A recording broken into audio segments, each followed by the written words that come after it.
부자는커녕 왜 이렇게 빨리 무너질까? 자산 상담을 하다 보면 이 질문을 스스로에게 던지는 분들을 자주 만납니다. 소득이 없는 것도 아닙니다. 저축도 했고 투자도 나름 해봤습니다. 겉으로 보면 성실하게 살아온 흔적이 분명합니다. 그런데 이상합니다. 부자가 되기도 전에 이미 흔들리고 있습니다. 예상치 못한 지출 한 번, 시장 변동 한 번에 삶 전체가 휘청거립니다. 자산 전문가로서 수많은 사례를 보며 확신하게 된 사실이 있습니다. 부자가 되기 전에 무너지는 사람들의 자산에는 분명한 공통점이 있습니다. 그건 돈의 많고 적음이 아니라 자산을 쌓아온 방식과 구조의 문제입니다. 무너짐은 갑자기 오지 않는다. 자산이 무너질 때 사람들은 이렇게 말합니다. 갑자기 일이 터졌어요. 운이 너무 안 좋았어요. 하지만 실제로는 다릅니다. 무너짐은 이미 오래전부터 진행되고 있었습니다. 다만 겉으로 드러나지 않았을 뿐입니다. 월급이 들어오니 괜찮아 보였고, 카드가 결제되니 버틸 수 있었고, 자산 평가액이 올라가니 안심했을 뿐. 그러다 작은 균열이 생기면 그때부터는 순식간입니다. 공통점 1. 자산 총액만 보고 살아왔다. 가장 흔한 공통점은 이것입니다. 자산을 합계로만 봅니다. 집값이 얼마고 예금이 얼마고 주식이 얼마다. 숫자는 큽니다. 그래서 스스로를 안심시킵니다. 하지만 중요한 질문을 하지 않습니다. 이 자산이 얼마나 빨리 현금화되는가? 위기 상황에서 실제로 쓸 수 있는 돈은 얼마인가? 자산이 많아도 현금 흐름이 없고 유동성이 약하면 위기 앞에서는 가장 먼저 무너집니다. 공통점 2. 소득이 영원할 것처럼 설계했다. 부자 되기 전에 무너지는 사람들은 소득을 너무 당연하게 여깁니다. 지금 받는 월급, 현재의 사업 수입, 꾸준히 들어오는 매출, 이것이 언제든 줄어들 수 있다는 가정을 자산 설계에 반영하지 않았습니다. 그래서 소득이 흔들리는 순간 자산도 함께 무너집니다. 자산은 소득의 그림자입니다. 소득 구조가 불안하면 자산도 절대 단단해질 수 없습니다. 공통점 3. 지출이 자산보다 먼저 커졌다. 이들은 자산보다 생활 수준이 먼저 올라갔습니다.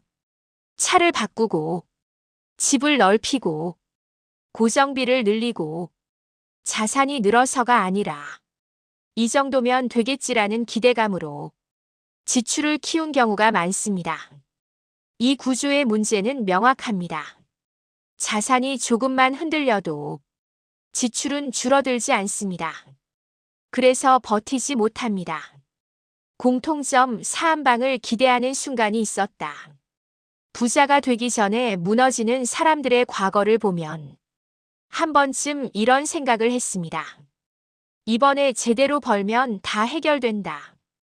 그래서 과도한 레버리지, 이해하지 못한 투자, 감당하기 어려운 위험을 감수합니다. 문제는 이 한 번의 선택이 자산 전체를 위협한다는 점입니다. 부자는 한 방으로 만들어지지 않습니다. 하지만 무너질 때는 단 한 번의 실수로 충분합니다. 공통점 5. 자산을 관리가 아닌 방치했다. 자산이 늘어나기 시작하면 사람들은 관리의 끈을 놓기 시작합니다. 점검을 미루고 구조를 다시 보지 않고 위험을 점검하지 않습니다. 자산은 시간이 지날수록 자동으로 안전해지는 게 아닙니다. 오히려 관리하지 않으면 더 위험해집니다.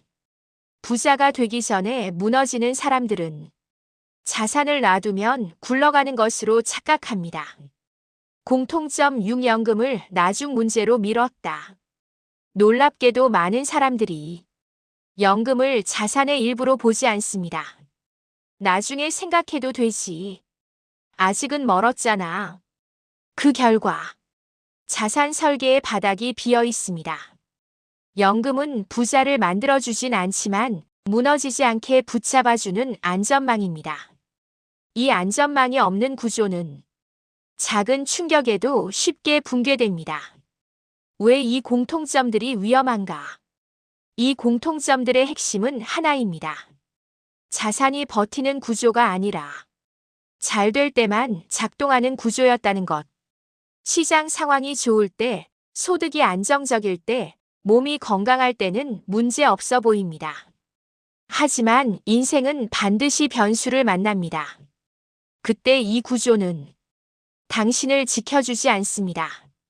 부자는 무엇이 다른가? 부자들은 다르게 시작하지 않습니다. 하지만 다르게 관리합니다. 자산 총액보다 현금 흐름을 먼저 보고, 소득이 줄어드는 시점을 미리 가정하고, 지출을 자산보다 늦게 키우며, 한 번의 실패가 전부를 흔들지 않게 설계합니다. 그래서 부자는 실패해도 무너지지 않습니다. 반면 부자 되기 전에 무너지는 사람들은 성공을 전제로만 자산을 쌓아왔습니다. 지금 점검해야 할 질문.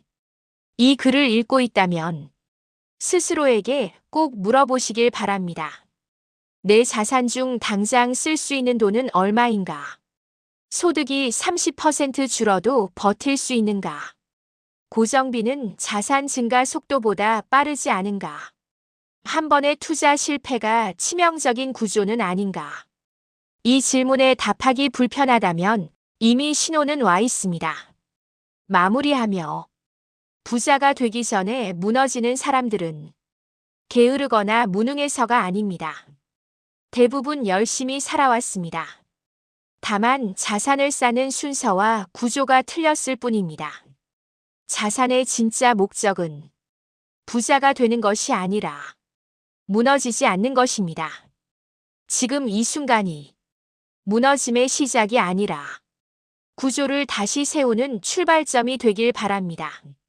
부자는 그 다음 문제입니다.